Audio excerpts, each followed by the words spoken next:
Doy.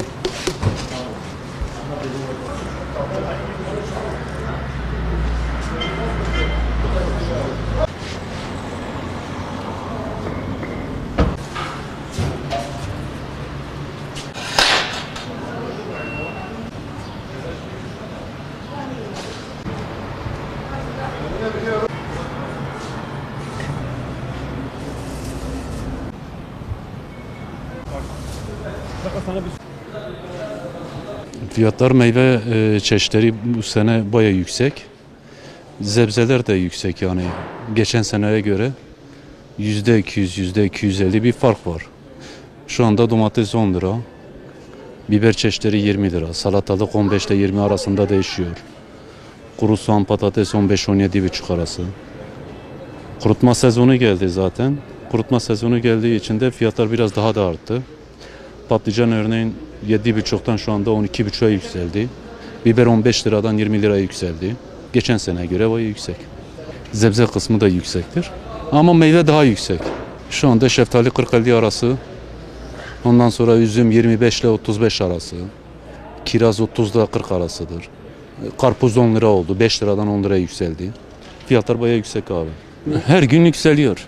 Biz de alıştık artık. Özellikle zaten akaryakıtta gelen zam bayağı yansıdı.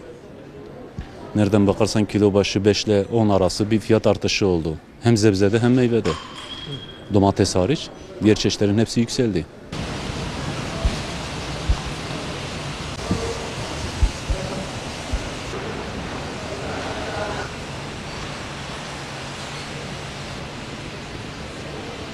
Bir kilo kayısının haldeki toptan fiyatı 40 lira. Buraya gelince sana maliyeti 45 liraya mal oluyor. KDV bütün aldığın her şeyin üzerine ekleniyor. 40 lira aldığımız ürünü 45 lira 50 lira satmasak biz o maldan zarar ederiz. En iyi kiraz 40 lira 45 liradır. Normal orta kalite 30-25 liradır kiraz. Kayısı en iyisi 50 liradır abi. Karpuz şu an 12,5 lira. Nektari var abi 30-35 lira aralığında.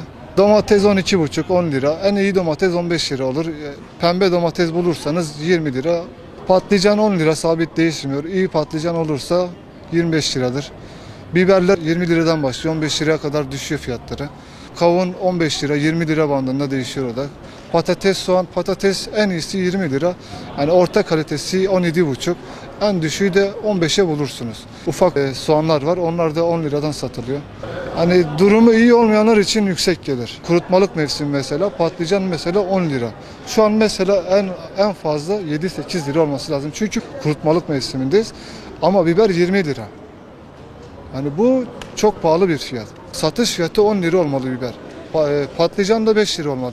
Çünkü mevsimindeyiz. Şu anda normaldir abi. Piyasa uygundur. Yani mazota rağmen şu her gün gelen zama rağmen şu anda uygundur. Mesela soğan 10 lira var, 15'e var.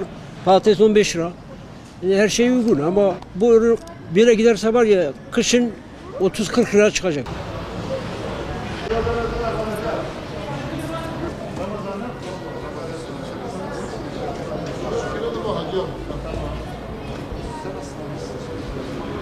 Normal görünüyor.